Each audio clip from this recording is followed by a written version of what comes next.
বাংলা ও বিশ্ব সাহিত্যের রোমাঞ্চকর কিছু গল্প দিয়ে সাজানো আজকের আমাদের নিবেদন পঞ্চমুণ্ডির আসন। রচনা তারাদাস বন্দ্যোপাধ্যায় ও বিভূতিভূষণ বন্দ্যোপাধ্যায়। গল্পটা আমরা সংগ্রহ করেছি মিত্র ঘোষ পাবলিশার্সের তারানাথ তান্ত্রিক সমগ্র গ্রন্থ থেকে। তার জন্য তাদের বিশেষ ধন্যবাদ। বর্ষাকালে ভূতের গল্প জমে ভালো, এই মূল কথাটি মনে রেখে সমস্ত বর্ষাকালটা আমি আর কিশোরী সেন তারানাথ জ্যোতিষীর বাড়ি হানা দিতাম। তারানাথ আজগুবি গল্পের জীবন্ত কারখানা। কত যে অদ্ভুত গল্প শুনেছি তার কাছে। মজা এই, মটলেনে তারানাথের বাড়ির বৈঠকখানায় তক্তাপোষের ওপর বসে সেসব কাহিনী শোনার সময় মনে কখনো কোনো সংশয় জাগত না। বৃষ্টির দিন, বাইরে মটলেন জলে ভেসে যাচ্ছে, আর ভেতরে আমরা মুগ্ধ হয়ে গল্প শুনে যাচ্ছি। কিন্তু পরের দিন সকালে অফিসে গিয়ে খাতায় সই করে কাজ শুরু করার সঙ্গে সঙ্গে গতদিনের বিশ্বাসের ভিত নড়ে যেত। কলেজে আইএ পড়ার সময় কোল্ডিজের rime of the ancient mariner পাঠ্য ছিল। অধ্যাপক উইলিং সাসপেনশন অফ ডিসবিলিফ বলে একটা সাহিত্যের জাদুর কথা বলেছিলেন। অপ্রাকৃত কাহিনী পড়ার আগে পাঠক মনকে প্রস্তুত করে নেয়, তার অবিশ্বাসকে সাময়িকভাবে মুলতুবি রাখে। তারানাথের গল্প শোনার সময়ও তাই হতো। যে গল্প বলতে যাচ্ছি সেটাও শুনেছিলাম বৃষ্টির দিনে, তবে বর্ষাকালে নয়, একেবারে খাস বসন্তে। সে বছর দোলের পরদিন রবিবার পড়ায় পরপর দুদিন ছুটি পাওয়া গেল। দোলের দিন বিকেল থেকে আকাশে মেঘ ঘনিয়ে এলো। রোদ্দুর মুছে গিয়ে ঠান্ডা ঠান্ডা এলোমেলো বাতাস বইতে শুরু করলো। পরদিন অর্থাৎ রবিবার সকালে ঘুম ভাঙল মেঘের ডাকে। বেলা বাড়তে না বাড়তেই নামল বৃষ্টি।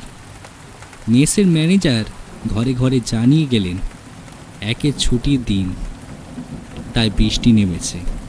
কাজেই দুপুরবেলায় খিচুড়ি, মাছ ভাজা আর ডিমের বড়ার ব্যবস্থা রয়েছে।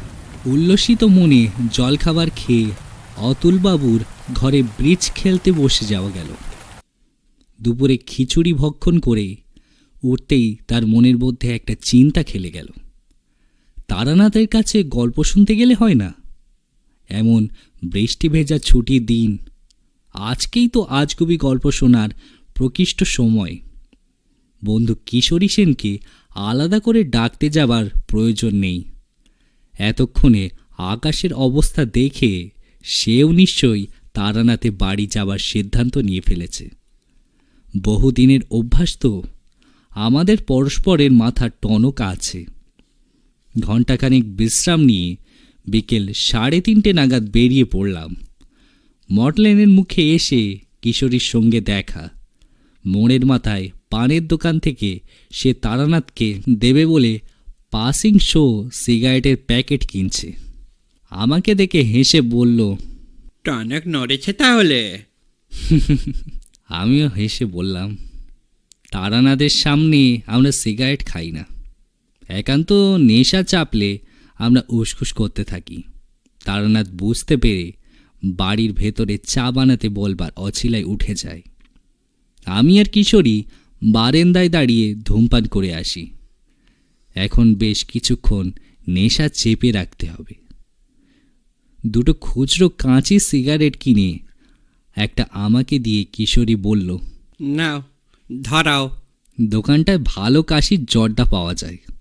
কিশোরী পাসিং শো নিয়েছে, আমি তারানাথের জন্য কিছুটা জর্দা নিলাম। সে পানের নেশা করে না বটে, কিন্তু ভালো জর্দা পেলে মাঝে মাঝে 2 আঙুলে 1 চিমটি মুখে দেয়। কাঁচি সিগারেট শেষ করে আমরা এগোলাম। ঝিরিঝিরি বৃষ্টির সঙ্গে এলোমেলো বাতাসের দাপটে আমাদের ছাতা উল্টে যাবার জোগাড় হচ্ছে। আপাতত ঘণ্টা 2-এর মধ্যে বৃষ্টি ধরবার লক্ষণ নেই। এদিক দিয়ে ভালোই হলো। গল্প চলবার সময় কেউ এসে বিরক্ত করবার সম্ভাবনা কম। তারানাথের বাড়ির সামনে এসে দেখি সে বারান্দায় দাঁড়িয়ে বৃষ্টি দেখছে। আমরা হাজির হতে সে হেসে বলল, মেঘ ঘনিয়ে এলেই আমি তোমাদের জন্য অপেক্ষা করি। তা দুজনে কি পরামর্শ করে এলে নাকি? না, আপনার গলির মুখে এসে দেখা হয়ে গেল। বেশ, এসো। ভিজেছ নাকি? এমন কিছু নয়, ও এমনি একটু। দাঁড়াও, গামছা দিচ্ছি। গা মাথা মুছে ফেলো। ছাতা দুটো ওই কোণের দিকে মেলে রাখো। তারপর আমরা তারানাথের বৈঠকখানায় জমিয়ে বসলাম। আমাদের পকেট থেকে সিগারেট আর জর্দা বেরোতেই তারানাথের মুখ প্রসন্ন দেখল। আজ আর তাকে আলাদা করে গল্পের দাবি জানাতে হবে না। একটা পাসিং শো ধরিয়ে সে নিজেই বলল, গল্প চাই না?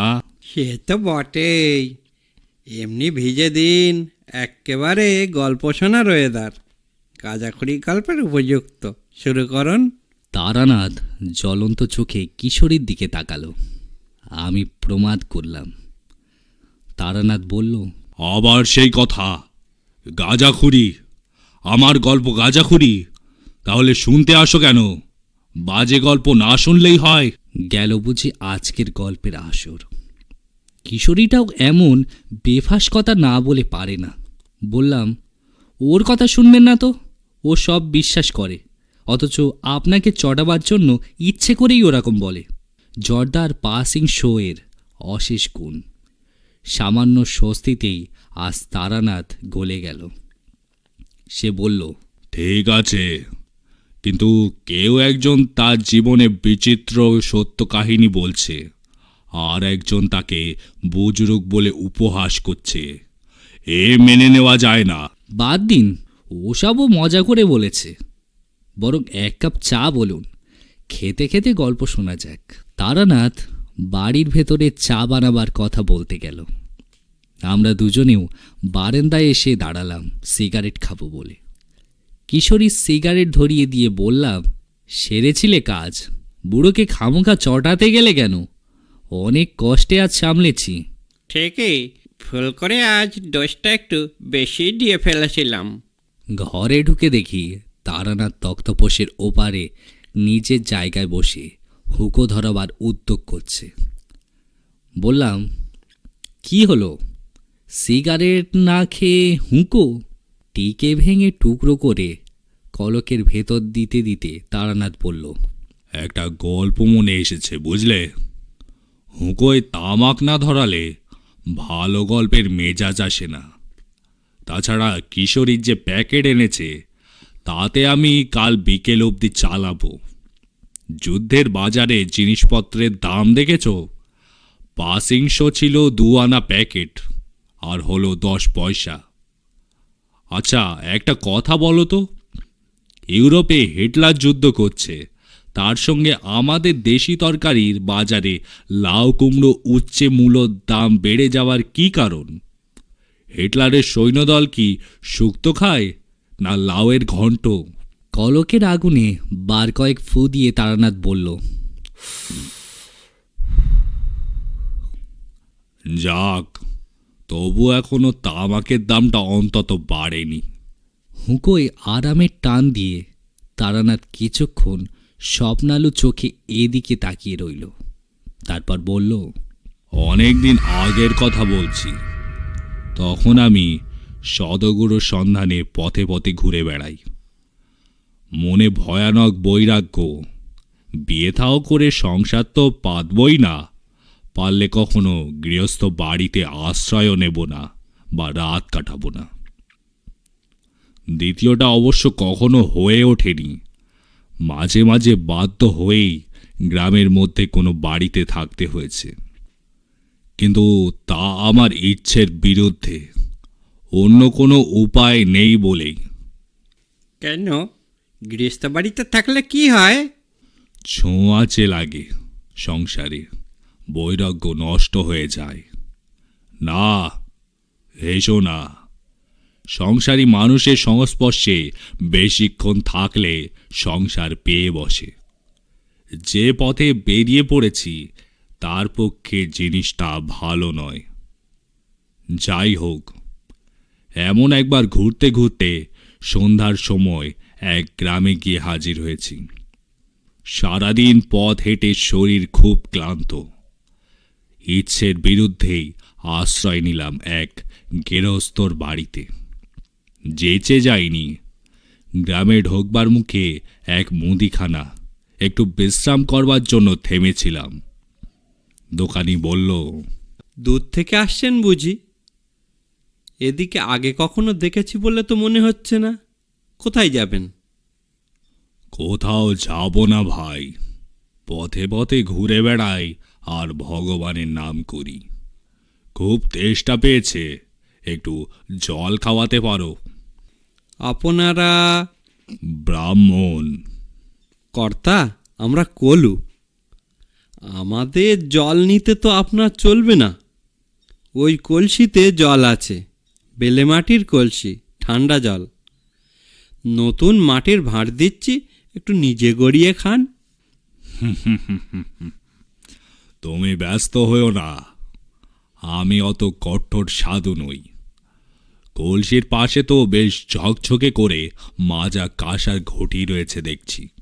তুমি ওই ঘটি ধুয়ে আমাকে জল দাও। ভয় নেই, আমার জাত অত ঠুনকো নয়। জল খাওয়ার পর দোকানি আমাকে নতুন কলকেতে তামাক সেজে কলা পাতার ডাঁটি দিয়ে নল বানিয়ে ধূমপান করতে দিল। দোকানটি এক বিরাট কাঁঠাল গাছের তলায়, ভারী নির্জন জায়গায়। মাথার ওপরে গাছের ডালে পাখি ডাকছে। অনেক দূর থেকে বোধহয় কোনো ঘর ফিরাতি রাখালের চড়া গলায় গান ভেসে আসছে। সামনের পথ আলো আধারিতে ভরে গিয়েছে। সব মিলিয়ে বেশ সুন্দর একটা গ্রাম্য সন্ধ্যার ছবি। এখনো মনে পড়লে বুকটা হু হু করে ওঠে। সেসব দিন আর ফিরবে না, বুঝলে? শুধু শহর বাজার বলে নয়, এই অতিথেয়তা, সরল আর শান্তির ছবি গ্রামের দিকেও আর নেই। মহাকাল সব গিলে খেয়েছে। বৃত্তের মোহে আমরা চিত্তকে বড়ই উপেক্ষা করছি। বসে হুঁকোয় টানছি। কর্তা, একটা কথা বলবো? বলো। আপনি কি সন্ন্যাসী? কি করে বুঝলে? আমার তো গেরুয়া নেই। গেরুয়া দরকার হয় না ঠাকুরমশাই, সাধক মানুষ দেখলেই চেনা যায়। না, আমি সন্ন্যাসী নই, তবে পথে পথে ঘুরে বেড়াই বটে। সত্যিকারের সাধুর খোঁজ করি। একজন লোক ডাল আর নুন কিনতে এসেছিল। তাকে জিনিস দিয়ে দোকানি বলল, একটা কথা সাহস করে বলি বাবু, কি? আজ আপনাকে যেতে দেব না। আমার বাড়িতে রাতটা থাকুন। প্রস্তাব মন্দ নয়। সন্ধেবেলা সে গ্রামে পৌঁছেছি, কোথাও না কোথাও তো থাকতেই হবে। কাজেই বললাম, আচ্ছা বেশ, থাকবো এখন। তখনকার লোকজন সব এই রকমই ছিল। মানুষকে খাওয়াতে পড়াতে ভালোবাসত খুবই, বিশেষ করে গ্রামের দিকে। কাঁচা টাকা পয়সা কারোর হাতে বিশেষ থাকতো না বটে, কিন্তু ডাল ভাতটা সবার বাড়িতে ছিল। গাড়ি ঘোড়া যাতায়াত ব্যবস্থার এত উন্নতি তখন হয়নি। গ্রামের উৎপন্ন জিনিস গ্রামেই থাকতো, দামও সস্তা ছিল। জিজ্ঞাসা করলাম, এই গ্রামের নামটা কি? হ্যাঁ? আজ্ঞে খলসে পোতা। আর তোমার নাম? আমার নাম সিদ্ধেশ্বর, সিদ্ধেশ্বর কুণ্ডু। আমরা কলু। আপনি দয়া করে যখন থাকতে রাজি হয়েছেন, আপনাকে কিন্তু নিজের রান্নাটা করে নিতে হবে। আমাদের হাতের রান্না তো আপনার চলবে না। যোগার যন্ত্র সব আমি করে দেব। আপত্তি করা নিষ্ফল বুঝে চুপ করে রইলাম। জল চাইবার সময়ে তা বুঝতে পেরেছি। মাজা ঘটি ছিল বলে জল দিতে কোনো মতে রাজি হয়েছে, কিন্তু ব্রাহ্মণকে রান্না করে দিয়ে পাপ করবে না। তখনকার দিনে দেশে গায়ে এসব মানামানি ব্যাপার খুব ছিল। এখনো কিছু কিছু আছে, আমি কোনোদিনই মানতাম না, এখনো মানি না। বললাম, যা ভালো বোঝো করো, তবে আমার আপত্তি ছিল না, মনে রেখো। সিদ্ধেশ্বর বলল, আমার দোকান বন্ধ করতে আরও ঘন্টাখানেক দেরি আছে কর্তা। আপনি ততক্ষণ বসে একটু মুড়ি বাতাসা খেতে খেতে গল্প করুন। তার অতীতে ও তার স্রোতে আমার আপত্তি আবার ভেসে গেল। ছোট একটা বেতের ধামাতে করে সে আমাকে আউশ ধানের মোটা লাল মুড়ি আর অনেকগুলো বাতাসা খেতে দিল। বসে বসে মুড়ি খাচ্ছি আর তার সঙ্গে গল্প করছি।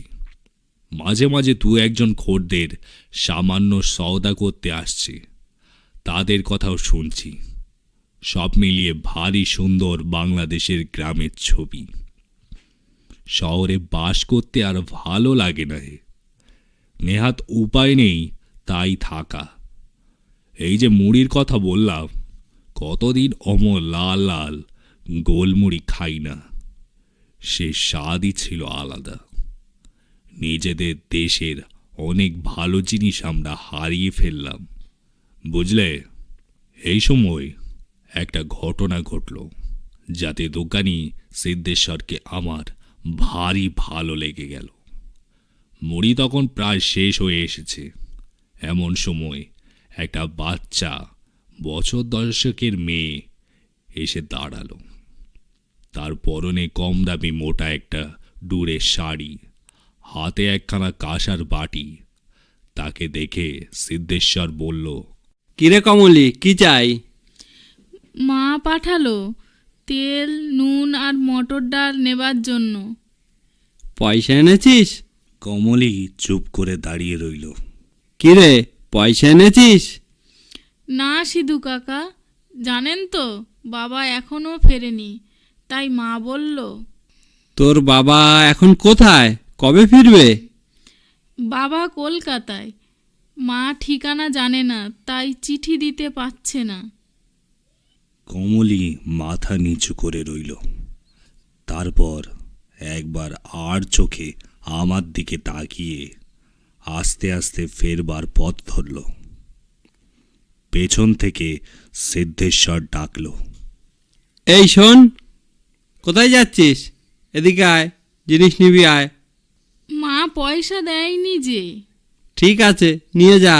এতদিন পয়সাই যখন জমেছে, তখন এটুকুতে আর কি হবে? বাড়িতে চাল আছে? আজকে রাত্রিরের মতো আছে।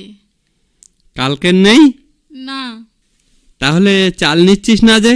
দাঁড়া, 5 সের চালও দিয়ে দিচ্ছি, নিয়ে যেতে পারবি? খুকি ঘাড় হেলিয়ে জানালো সে পারবে। সিদ্ধেশ্বর জিনিস মাপছে, আর আমি তার দিকে ভরা মন নিয়ে তাকিয়ে রয়েছি।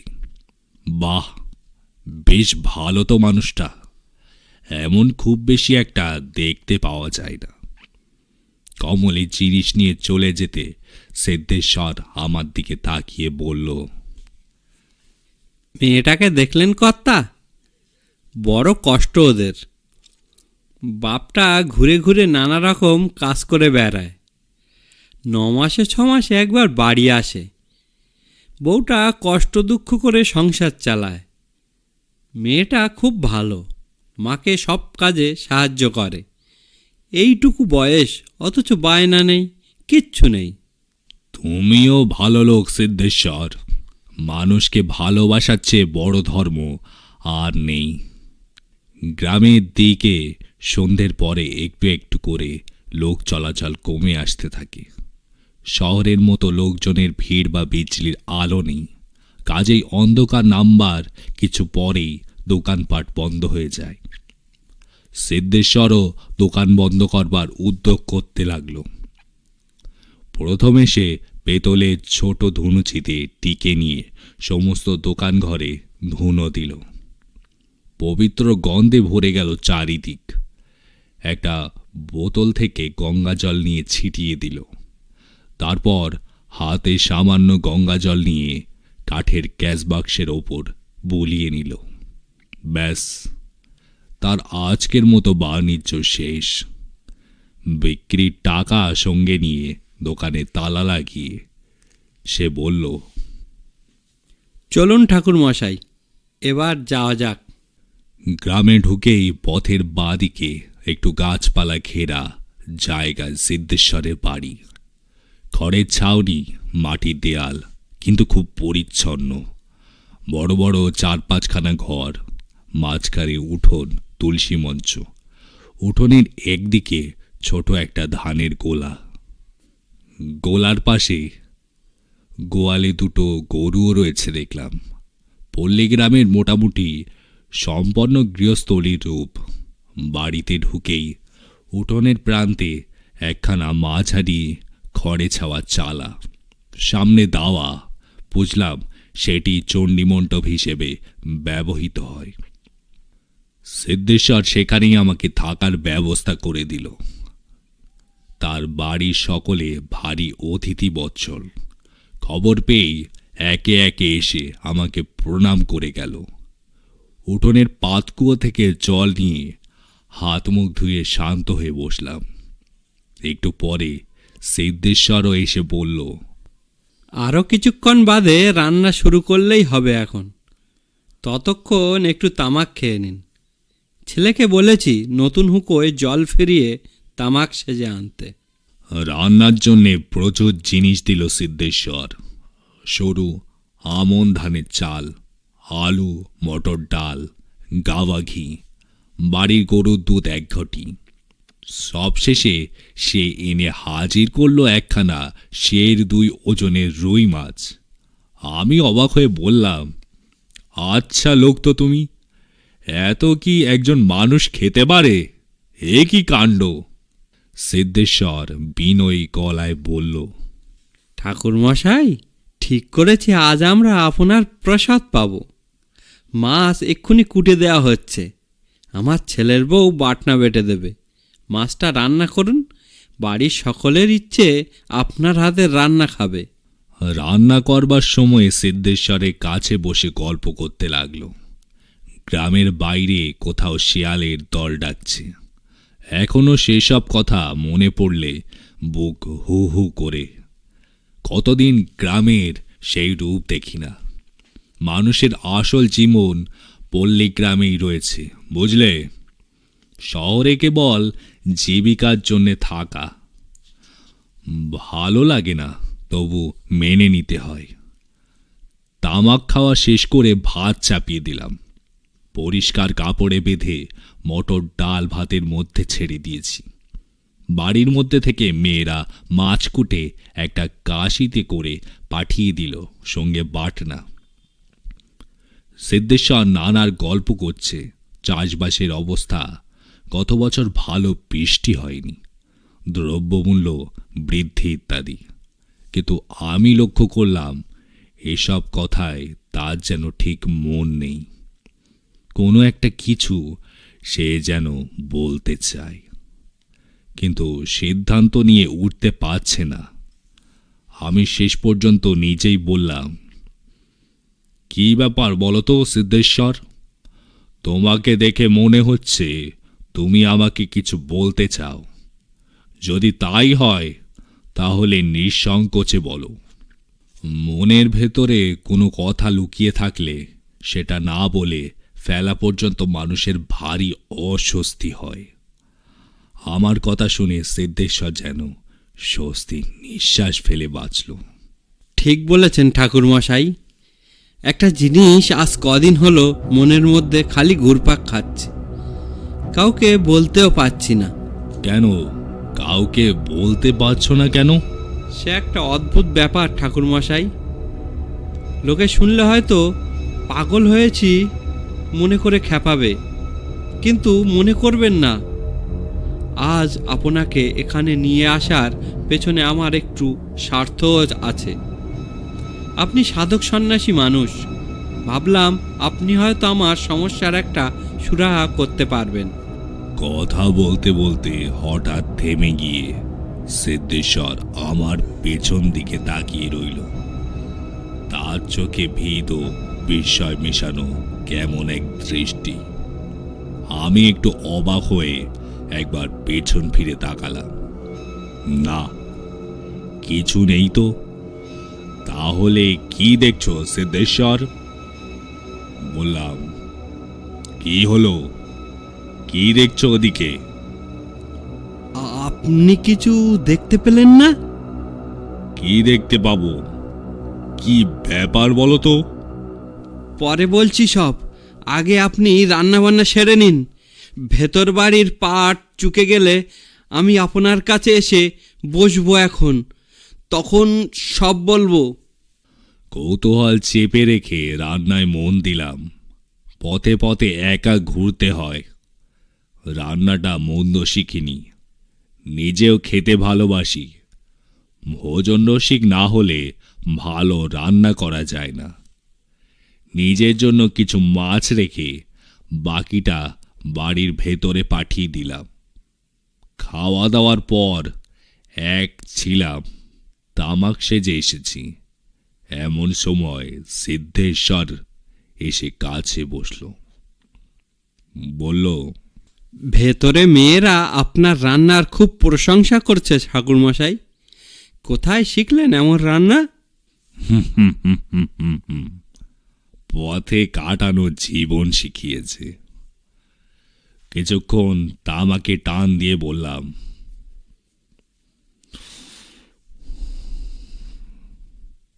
এবার বলো কি বলবে?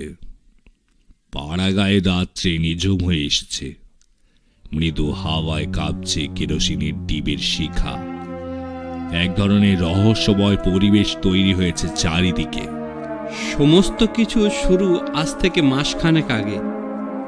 গ্রামের হরিসভায় অহরাত্র সংকীর্তন ছিল। বাড়ির সবাই শুনতে গিয়েছে। তাদের ফিরতে বেশি রাত হবে। আমি দোকান বন্ধ করে বাড়ি এসে খাওয়া দাওয়া সেরে এই চালটার নিচে এসে বসেছি। তখন রাত 9টা হবে। হঠাৎ মনে হলো বেড়ার ধারে গাবতলাটায় কি যেন নড়ছে। ওখানে একটু ঝোপঝাড় মতো রয়েছে, দেখছেন তো? অন্ধকারে প্রথমে বুঝতে পারিনি। ভেবেছিলাম গোয়াল থেকে নতুন বাছুরটা বোধহয় ছাড়া পেয়ে বেরিয়ে পড়েছে। পরে গিয়ে দেখি তা নয়, একটা শিয়াল। শেয়াল? বেড়ার বাইরে? আজ্ঞে না, ভেতরে। সেটাও আশ্চর্য ব্যাপার। শেয়াল মানুষজনের সাড়া পেলেই পালায়। লোকজন রয়েছে দেখলে ধারে কাছে ঘেঁষে না। কিন্তু এ জানোয়ারটা ঘেঁটু আর কালকাসুন্দের ঝোপ ঠেলে বেরিয়ে এসে আমার দিকে তাকিয়ে ঠায় দাঁড়িয়ে রইল। আমি মুখে হুসুস শব্দ করে কয়েকবার তাড়া দিলাম। জন্তুটা তাতে একটু চমকালো না। আমিও তাকিয়ে আছি, সেও তাকিয়ে আছে। কিছুক্ষণ বাদে সে আপনিই পেছন ফিরে আবার ঝোপের ভেতরে মিলিয়ে গেল। শেয়াল সাধারণত মানুষ দেখলে পালায় বা বাড়ির উঠোনের মধ্যে ঢোকে না, কিন্তু একটা সাহসী শিয়াল তো চলেও আসতে পারে। তাতে অবাক হওয়ার কিছু আছে? শুধু এই নয়, আরও ব্যাপার আছে ঠাকুরমশাই, শুনুন বলছি। কেবল ওই একদিন না, শেয়ালটা পরপর 4-5 দিন এলো। তাতেও আমি ভয় পেতাম না। কিন্তু সেই দিন একটা অদ্ভুত ঘটনা ঘটল। আগে থেকেই সেদিন কয়েকটা ঢিল জোগাড় করে হাতের কাছে রেখেছিলাম। প্রাণীটা আসতেই একটা ঢিল নিয়ে তার দিকে ছুঁড়ে মারলাম। প্রথমটা লাগলো না, দ্বিতীয়টা বললে বিশ্বাস করবে না, শিয়ালটা শরীরের ভেতর দিয়ে সোজা গলে চলে গেল। কোনো কিছুতেই ঠেকলো না। সিদ্ধেশ্বর চুপ করে রইল। দেখলাম তার চোখে মুখে ভীতের ভাব ফুটে উঠেছে। আমিও তখন একটা অপ্রাকৃত রহস্য ঘ্রাণ পেয়েছি। বললাম, তুমি ভুল করনি তো? হয়তো তোমার ছোড়া ঢিল গায়ে না লেগে পাশ দিয়ে বেরিয়ে গিয়েছে। না ঠাকুরমশাই, আমার ভুল হয়নি। আমার সব কথা শুনে নিন, তাহলে বুঝতে পারবেন। আমিও প্রথমে তাই ভেবেছিলাম, কিন্তু পরপর 2-3টে ঢিল ওই রকমভাবে শেয়ালের শরীর পুড়ে বেরিয়ে যাওয়াতে আমি একটু ভয় পেয়ে গেলাম। যাই হোক, পরদিন সকাল থেকে কাজের চাপে ব্যাপারটা আর মনে রইল না। তাছাড়া দিনের আলোয় ভয় থাকে না। পরের দিন রাত্রিরে খাওয়ার পরে বেশ প্রস্তুত হয়ে বসেছিলাম যদি শেয়ালটা আবার আসে, কিন্তু না, অনেকক্ষণ বসে রইলাম, একটা সাপ ছাড়া কিছুই দেখলাম না। সাপ দেখলে? কি সাপ? আমার গলার স্বরে একটু অবাক হয়ে তাকালো সিদ্ধেশ্বর। কি সাপ ঠিক বলতে পারবো না ঠাকুরমশাই, জায়গাটায় তো আলো নেই, তবে বেশ মোটা। আচ্ছা, বলো তারপর কি হলো? তারপরে 3 রাত আবার কিছু দেখলাম না, কিন্তু খাওয়ার পর এইখানে বসে তাকিয়ে থাকা আমার যেন কেমন অভ্যেস হয়ে গেল। বাড়িতে অবশ্য কিছুই বলিনি। তারপর একদিন রাত্রিরে গাব গাছের নিচে ঝোপ জঙ্গল খুব জোরে জোরে নড়ে উঠল, যেন বড় ধরনের কোনো প্রাণী তার ভেতর দিয়ে আসছে। ভয় পেয়ে উঠে বাড়ির ভেতরে চলে যাব কিনা ভাবছি, এমন সময় ভাটবনের ভেতর থেকে একটা ষাঁড় বেরিয়ে এলো। ভাবুন ঠাকুরমশাই, বাড়ি বেড়া দিয়ে ঘেরা, বেড়ার আগল আমি নিজের হাতে বন্ধ করেছি, তাহলে ষাঁড়টা ঢুকলো কোথা দিয়ে? আগের মতো শিয়াল বা সাপ নয় যে বেড়ার ফাঁক দিয়ে গলে আসবে। আমার খুব রাগ হয়ে গেল জানেন। দেয়ালের গায়ে হেলান দিয়ে রাখা লাঠিটা নিয়ে তাড়া করতে যাব বলে উঠে দাঁড়াতেই ষাঁড়টা পিছু হেঁটে ঝোপের মধ্যে মিলিয়ে গেল। সঙ্গে সঙ্গে সেখানে গিয়ে দেখি কোথাও কিছু নেই, বেড়াও ভাঙা নয়, কিচ্ছু নয়। অত বড় প্রাণীটা কি বাতাসে মিলিয়ে গেল? আমি ততক্ষণে ব্যাপারটা কিছু কিছু বুঝতে শুরু করেছি। হুগলিতে গঙ্গার ধারের একটা শ্মশানে একবার এক তান্ত্রিক সন্ন্যাসী আমাকে এই রকম একটা ঘটনা শুনিয়েছিলেন। পরে পড়াশুনো করতে গিয়ে তন্ত্রশাস্ত্রের পুঁথিতেও এর উল্লেখ পেয়েছি। বললাম, তারপরে কুকুরটাকে কবে দেখলে? হ্যাঁ, কুকুরটাকে এর 2 দিন পরেই। হঠাৎ থেমে গিয়ে সে অবাক চোখে তাকিয়ে বলল, কিন্তু আপনি কি করে জানলেন কুকুরের কথা? সত্যি বলুন, আপনি কি কিছু বুঝতে পেরেছেন? পরে বলছি, আগে তোমার কথা শেষ করো। আর বেশি কিছু নেই। একই রকমভাবে একদিন একটা কুকুর দেখলাম, মনটা বড় কুগাইছে ঠাকুরমশাই, বিশেষ করে আজ। জানতাম সিদ্ধেশ্বর কি বলবে, তবু জিজ্ঞাসা করলাম, আজ আবার কি হলো? আজ একটু আগেই আপনার পেছন দিকে তাকালাম না ঠাকুরমশাই, দেখলাম সেই একই জায়গায় আবছা মতো একটা মানুষের চেহারা গাবতলায় দাঁড়িয়ে এদিকে তাকিয়ে আছে। আপনিও তো তাকালেন, কিন্তু কিছু দেখতে পেলেন না। তামাকের কলকেটা শেষ হয়ে গিয়েছিল। হুঁকোর বৈঠক, হুঁকোয় রাখা পাত্র ওপার নামিয়ে রেখে বললাম, এই বাড়িতে তুমি কতদিন আছো? এটা কি তোমার পৈতৃক বাড়ি? আগে না, আমার আদিবাড়ি এখান থেকে 15-16 মাইল দূরের গ্রাম আকাইপুরে। আমার অবস্থা বিশেষ ভালো ছিল না ঠাকুরমশাই। শ্বশুরমশাই মারা যাওয়ার পর জমিজমা আর সম্পত্তি ভাগ হওয়ার সময় আমার বউ এই জমিটা পায়। আমিও এখানে বাড়ি তৈরি করে আকাইপুরের বাস তুলে চলে আসি। তার আগে এই জমিতে কি ছিল? কিছু ছিল না, সব জঙ্গলে ভরা খালি জমি পড়েছিল। একটু চুপ করে থেকে বললাম, তোমার ভয় নেই সিদ্ধেশ্বর? এখানে একটা অদ্ভুত ব্যাপার ঘটেছে বটে, কিন্তু তাতে তোমার কোনো ক্ষতি হবে না। আমি সব ঝামেলা মিটিয়ে দিয়ে যাব, কিন্তু তার জন্যে তোমার এখানে আমাকে 2 দিন থাকতে হবে। তোমার আপত্তি নেই তো? সিদ্ধেশ্বর হাত জোড় করে বলল। আপনি কি বলছেন ঠাকুরমশাই? এ তো আমার ভাগ্য। যতদিন ইচ্ছে আপনি থাকুন, কিন্তু ব্যাপারটা কি বলুন তো? সব বলবো, আর একটু সময় দাও। আচ্ছা, তোমাদের গ্রামে খুব বুড়ো লোক কে আছে? আমি একটু আলাপ করতে চাই। সিদ্ধেশ্বর একটু চিন্তা করে বলল। 2 জন তো আছেন খুব বুড়ো। একজন হলেন হরিজাটা, হরিপদ ভট্টাচার্য, বামুনপাড়ায় থাকেন। বয়স প্রায় 90 হয়েছে, খুব একটা চলাফেরা করতে পারেন না। আর রয়েছে কানাই জেলে, সে আমাদের গ্রামের নদীতে খেয়া পারাপার করত, মাছ ধরত। এখন আর পারে না, তার ছেলে আজকাল খেয়া দেয়। কানাই জেলে নিজের বয়স বলে 102। সেটা বোধহয় ঠিক নয়, তবে তারও বয়স 90-এর উপরেই হবে। কাল আপনাকে নিয়ে যাব তোমাকে যেতে হবে না, আমি নিজেই খুঁজে নেব এখন। তোমার তো দোকান আছে। সে একদিন দেরি করে খুললেও চলবে। আপনি কি সকালে চা খান? অবাক হয়ে বললাম, তা খাই, কিন্তু গ্রামে কি আর তার ব্যবস্থা আছে? আছে ঠাকুরমশাই, আমার অন্য কোনো বিলাসিতা নেই, কিন্তু সকালে এক বাটি চা না হলে চলে না। আমি সব জোগাড় করে রাখি।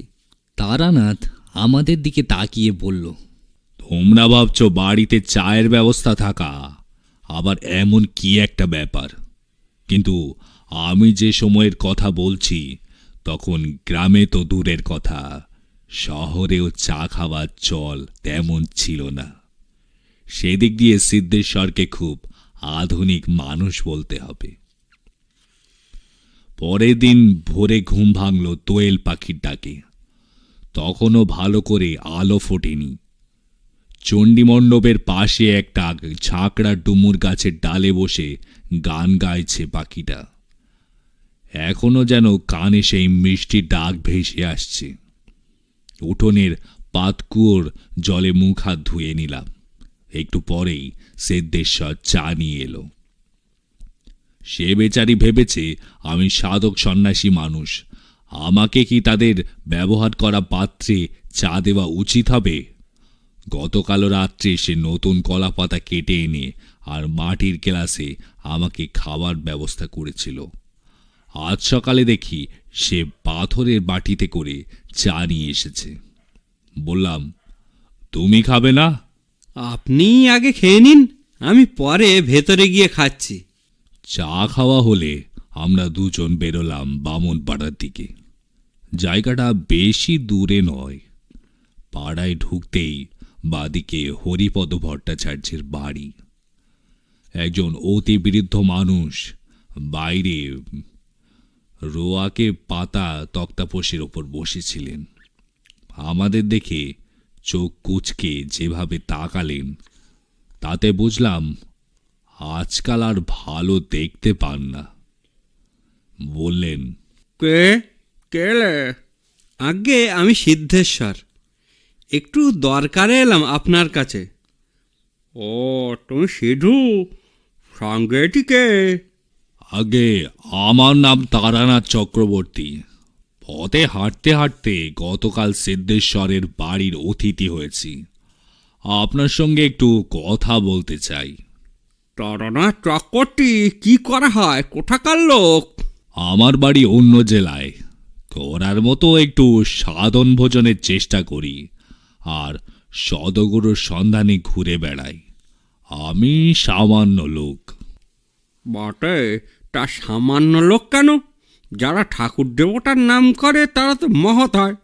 আজকাল তো মানুষ কেবল বিষয় আশায় নেই মত। যাই হোক, আমার কাছে কি প্রয়োজন? আপনি তো অনেক দিনের মানুষ, এই গ্রামে সব খবরই রাখেন। সিদ্ধেশ্বর এখানে এসে বাস করার আগে ওই জমিটায় কি ছিল বলতে পারেন? হরিজাটা ভুরু কুচকে খানিকক্ষণ ভাবলেন, তারপর বললেন, ও জমিটা তো বরাবরই বন জঙ্গল ভর্তি হয়েছিল দেখছি। কিছু ছিল বলে তো মনে পড়ছে না। কেউ কখনো বাস করতো না ওখানে? হরিজাটা আবার কিছুক্ষণ ভাবলেন। তার ভাবভঙ্গি দেখে মনে হলো বয়সের কারণে তিনি আর পুরানো কথা ততটা পরিষ্কারভাবে মনে করতে পারেন না। হলো তাই। ভেবেচিন্তে তিনি বললেন, না, এর বেশি কিছু মনে করতে পারছি না। তার কাছ থেকে বিদায় নিয়ে রাস্তায় এসে সিদ্ধেশ্বরকে বললাম, এবার কানাই ছেলের কাছে। চলুন যাচ্ছি, কিন্তু এসবের মানে কি ঠাকুরমশাই? আরও একটু অপেক্ষা করো, আবছা আবছা একটা জিনিস আন্দাজ করছি। আর একটু খোঁজ খবর করি, তারপর আজ রাত্রে তোমার সঙ্গে কথা বলবো। কানাই জেলের বাড়িটা আমাকে দেখিয়ে তুমি গিয়ে দোকান খোলো। ঠিক আছে, আমি দুপুরে তাড়াতাড়ি ফিরে আপনার রান্নার ব্যবস্থা করে দেব। কানাই জেলের কাছে সঠিক সংবাদ পাওয়া গেল। সে বোধ করি হরিপদ জ্যাঠার চাইতে বুড়ো, কিন্তু তার স্মৃতি দেখলাম বেশ পরিষ্কার আছে। আলাপ হবার পর জিজ্ঞাসা করলাম, তোমার বয়স কত হলো কানাইদা? তা 100 বছর পুরে গিয়ে আরও 2 হবে। হিসেবটা আর আঁকিনে বাবু ঠাকুর। তবে নদীতে খেয়া পারার কাজ করেছি 7 বছর। এখন বুঝো দেখো। বলো কি কানাইদা? তবে না তো কি, নৌকাও চালাতাম, আবার মাছও ধরতাম। আমাদের কায়ের নদীতে কত রকম মাছ আছে। মৃগেল, কালবোচ, ছরপতি, বড় বড় চটকালো চিংড়ি ফেলেই বামুনপাড়ায় গিয়ে বাড়ি বাড়ি দিয়ে আসতাম। একবার হলো কি, বুড়ো মানুষের কথা হঠাৎ থামতে চায় না। খানিক বাদে একটু ফাঁক পেয়ে জিজ্ঞাসা করলাম, আচ্ছা কানাইদা, তোমার তো পুরনো কথা মনে আছে দেখছি। বলতে পারো সিদ্ধেশ্বর যেখানে বাড়ি করেছে সেখানে আগে কি ছিল? একটু দ্বিধা না করে কানাই জেলে বলল, কিচ্ছু ছিল না। ঝোপঝাড়, ভাটবন আর একটা গাব গাছ ছিল কেবল। জমিটা তো ছিল সিদ্ধেশ্বরের শ্বশুর শ্যামাচরণের। শ্যামাচরণ মারা যাবার পর ওটা পায় সিদ্ধেশ্বরের বউ তরুলতা। তারাও অনেকদিন জমি ফেলে রেখেছিল। এই হালে 12 কি 13 বছর বাড়ি করে এসে রয়েছে। কেউ কখনো বাস করেনি ওখানে? না, কে আর করবে? ওই একবার কেবল এক সন্ন্যাসী। আমি সোজা হয়ে বসলাম, বললাম, সন্ন্যাসী? কি রকম সন্ন্যাসী? সে বেশ ভালো সন্ন্যাসী কর্তা। লাল কাপড় পরা, গলায় এই মোটা রুদ্রাক্ষের মালা, মাথায় জটের পাহাড়। সে কোথা থেকে এই গ্রামে এসে ওই জমিটার এক কোণে আসন করে কিছুদিন ছিল। কিছুদিন মানে কতদিন? তা প্রায় 6 কি 7 মাস হবে। ওখানেই ত্রিশূল পুঁতে ধুনি জ্বালিয়ে বসে থাকতো। অন্য সাধুদের বসে নেশা ভান করতো না। 6-7 মাস পরে যেমন হঠাৎ এসেছিল, তেমনই একদিন কোথায় যেন চলে গেল, কে জানে। ওসব কতদিন আগের কথা কানাইদা? ও সে বহুদিন হলো। ধরো আমার তখন 40 বছর বয়স। তার মানে প্রায় 60 কি 62 বছর আগের ব্যাপার। অবশ্য কানাই জেলে যদি তার বয়স ঠিকঠাক বলে থাকে। বললাম, হিসেব ঠিক বলছো তো? ঠিক মনে আছে? আছে কর্তা। ওই সময় তো আমার রামচরণ হারিয়ে যায়। খুব দুঃখ পেয়েছিলাম, তাই ভুলিনি। রামচরণ কে? তোমার ছেলে? না না, ছেলে হবে কেন? সে ছিল আমার কুকুর। কি হলো তার? সেটাই তো বুঝতে পারলাম না। ওই সন্ন্যাসীর আখড়ার কাছে ঘুরঘুর করত। তারপর একদিন থেকে তাকে আর খুঁজে পাওয়া গেল না। কি যে হলো কর্তা, কুকুর কখনো মালিককে ছেড়ে যায় না। অনেকদিন অপেক্ষায় ছিলাম, কিন্তু রামচরণ আর ফেরেনি। আমার মনে তখন 2-2 4 করে নিয়েছি। উঠে দাঁড়িয়ে বললাম, আজ তাহলে আসি কানাইদা। খুব ভালো লাগলো তোমার সঙ্গে গল্প করে। কেবল একটা কথা, ওই সন্ন্যাসী ঠাকুর যে আসন করে বসেছিল সেটা জমির কোন জায়গায়? গাব তলাটাই কর্তা। ওই গাব গাছটা এখনো আছে। আচ্ছা, চলি তাহলে। আবার একদিন এলে হয়তো দেখা হবে। সেদিন রাত্রে খাওয়া দাওয়ার পর সিদ্ধেশ্বর এসে আমার কাছে বসল। তার চোখে সপ্রশ্ন দৃষ্টি। বললাম, তোমার বাড়িতে এসব যা ঘটছে তার অর্থ আমি বুঝতে পেরেছি। ভয় নেই, সব ঠিক হয়ে যাবে। সমস্ত ব্যাপার বলবার আগে আমাকে একটা কথা জিজ্ঞাসা করি। তুমি কি কোনো অজুহাতে তোমার বাড়ির সবাইকে 2-4 দিনের জন্য অন্য কোথাও পাঠিয়ে দিতে পারবে? অবাক হয়ে সিদ্ধেশ্বর বলল, বাড়ির লোকজনকে? কেন বলুন তো? দরকার আছে।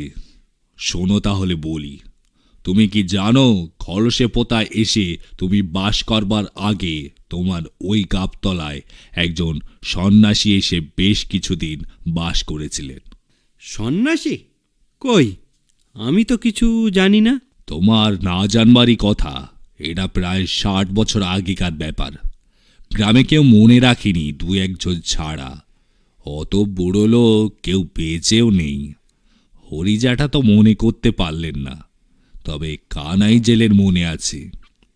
তার কাছেই জানলাম ওই সন্ন্যাসী ছিলেন একজন তান্ত্রিক সাধক। গাবতলায় তিনি পঞ্চমন্ডির আসন করে বসেছিলেন। 6 কি 8 মাস ওই আসনে সাধনা করেছিলেন। সিদ্ধেশ্বরের মুখ ফ্যাকাশে হয়ে এলো। সে বলল, কি সর্বনাশ! পঞ্চমুণ্ডির আসন?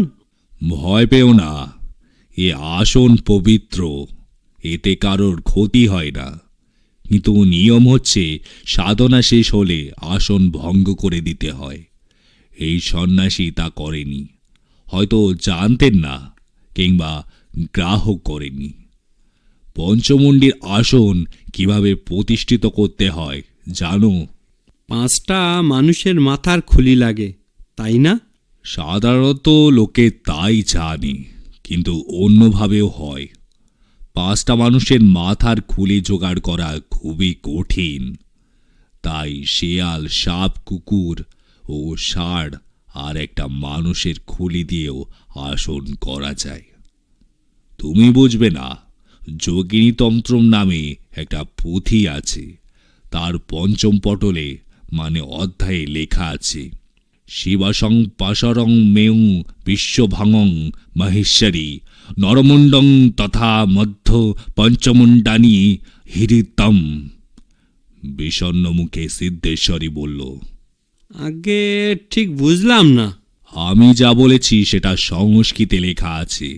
ওই গাবতলায় 5টা খুলি পুঁতে আসন করা হয়েছিল। সেই খুলিগুলো এখনো ওইখানে মাটির তলায় রয়ে গিয়েছে। সাধু আসন ভঙ্গ করেনি বলে ওই 5টা প্রাণীও মুক্তি হচ্ছে না।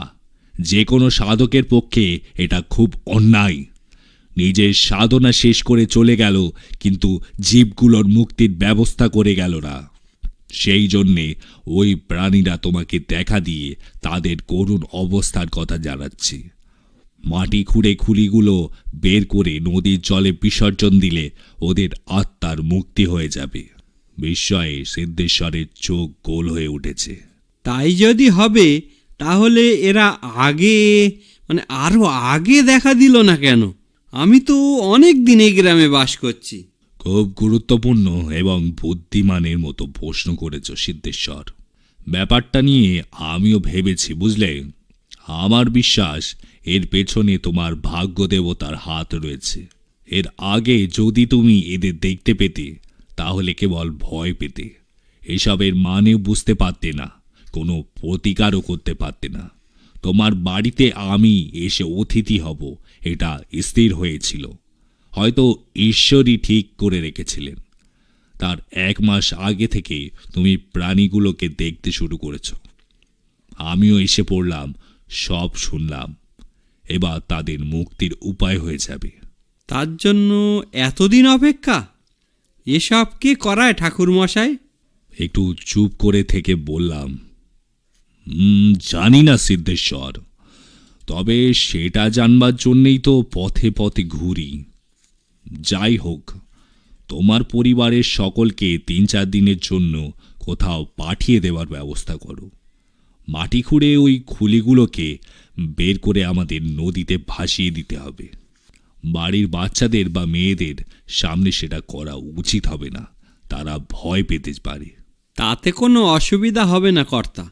আমার বউ কদিন ধরে এই বাপের বাড়ি যাবার জন্য বায়না ধরেছে। পরশুই ওদের সেখানে পাঠিয়ে দিচ্ছি। 2 দিন পরে তার পরিবারে সকলে রওনা হয়ে গেল। সিদ্ধেশ্বর বলল, এবার কর্তা? হ্যাঁ, এসো, কাল সকালেই কাজটা করে ফেলি, দেরি করে লাভ নেই। একটা মজুর ডেকে নেব ঠাকুরমশাই? কত মাটি কাটতে হবে কে জানে? পাগল নাকি? এক্ষুনি সারা গ্রামের ব্যাপারটা রুটে যাবে। গ্রামের লোকেদের তো চেনো, তারা তোমার বসতি ভিটের অপবাদ ছড়াতে শুরু করবে। যতই পরিশ্রম হোক, তোমাকে এ কাজ করতে হবে। দরকার হলে আমিও হাত লাগাবো। না না না না, তার প্রয়োজন হবে না কর্তা, আমি একাই পারবো। পরের দিন সকাল থেকে সিদ্ধেশ্বর কোদাল আর নিড়ানি নিয়ে কাজে লেগে গেল। সঙ্গে আমিও রইলাম। সত্যি কথা বলতে কি একটু আশঙ্কা হচ্ছিল, যদি আমার আন্দাজ ঠিক না হয়, যদি আমি ভুল করে থাকি। প্রথমে নিড়ানি দিয়ে ঝোপ জঙ্গলে পরিষ্কার করে মাটি খোঁড়া শুরু হলো। আমার আশঙ্কা অবশ্য স্থায়ী হওয়ার সুযোগ পেল না। একটু খুঁড়তেই প্রথম খুলিটা পেরিয়ে এলো কুকুরের। অকারণে বেশি শ্রম করে লাভ নেই। আসনের একটা সম্ভাব্য আকৃতি অনুমান করে সিদ্ধেশ্বরকে কাটতে বললাম। এবার বেরোলো ষাঁড়, তারপর শেয়াল আর সাপের মুন্ড। সাপটা নিয়ে একটু ঝামেলা হলো। ছোট জিনিস, কোথায় কিভাবে ছিল কে জানে। যাই হোক, শেষ অবধি সেটা খুঁজে পাওয়া গেল। আর আসনের ঠিক মাঝখান থেকে উঠে এলো একটা নরকরটি। কাজ শেষ। সিদ্ধেশ্বরকে বললাম গর্তগুলো বুঝিয়ে দিতে। খুলিগুলোকে একটা চটের বস্তায় ভরে রাখা হলো। দাওয়া এসে বসে এক ছিলাম তামাক ধরালাম। কোদাল নিয়ে রানী রেখে সিদ্ধেশ্বরের কাছে এসে বসে গামছা দিয়ে মুখ মুছে বলল, এবার এগুলো নিয়ে কি করা যায় কর্তা?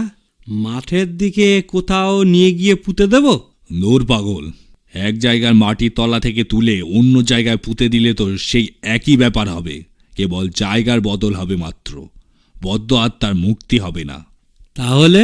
ওগুলোকে থলে শুদ্ধ নদীতে গিয়ে ফেলতে হবে।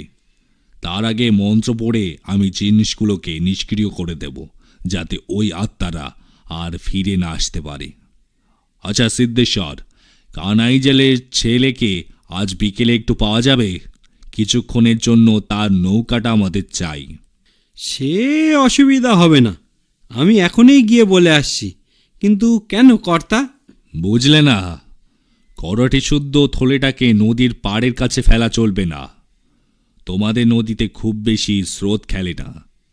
ওটা যেখানে ফেলা হবে সেখান থেকেই পাওয়া যাওয়ার সম্ভাবনা।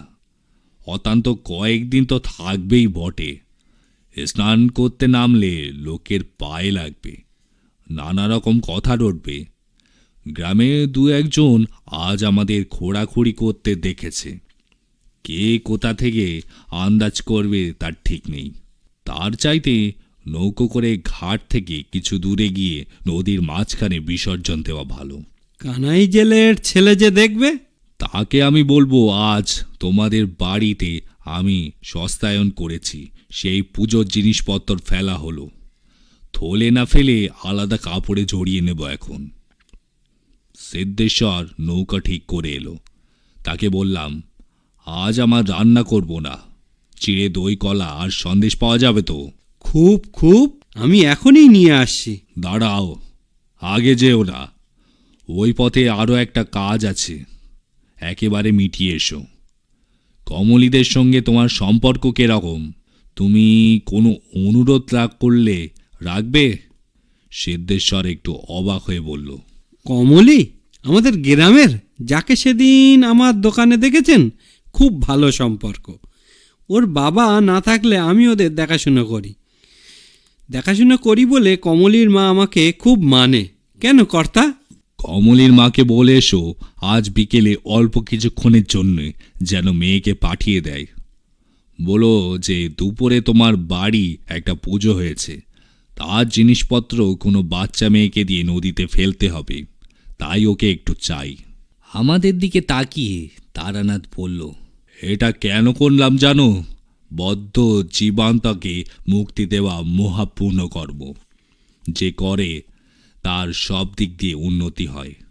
তাই ভাবলাম কমলীদের খারাপ অবস্থা যাচ্ছে, দেখি না যদি কিছু মঙ্গল হয়। কমলীর মা সরলা গ্রামবধূ, সে কোনো প্রশ্ন না তুলে মেয়েকে পাঠিয়ে দিল। নৌকো ছিল গ্রামের ঘাটে বাঁধা। সবাই মিলে নৌকায় উঠলাম। চারিদিকে বিকেলের শান্ত পরিবেশ, নদীর জলের সামান্য স্রোতের টান।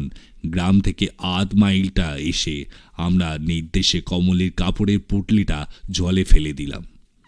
মনে মনে বললাম, পুণ্যের কাজ করলে সুখী হও মেয়ে। পরের দিনই আমি আবার পথে বেরিয়ে পড়ি। বহুদিন আর খলসা পোতা বা সিদ্ধেশ্বরের খবর রাখতাম না। 8-10 বছর পরে একবার বড় বাজারের পথে সিদ্ধেশ্বরের সঙ্গে দেখা। সে ব্যবসায় খুব উন্নতি করেছে, বড় গোলদারি দোকান করেছে গঞ্জের বাজারে।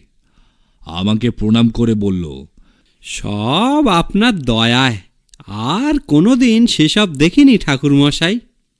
কমলি কেমন আছে, তার কি খবর? কমলির খবর খুব ভালো কর্তা। তার বাবা এখন একটা ব্যবসা করে, ভালো রোজগার। দেখতে দেখতে কেমন করে যেন উন্নতি করে ফেলল। কমলির বিয়ে হয়ে গিয়েছে, পাত্র খুব ভালো, কমলি সুখে আছে।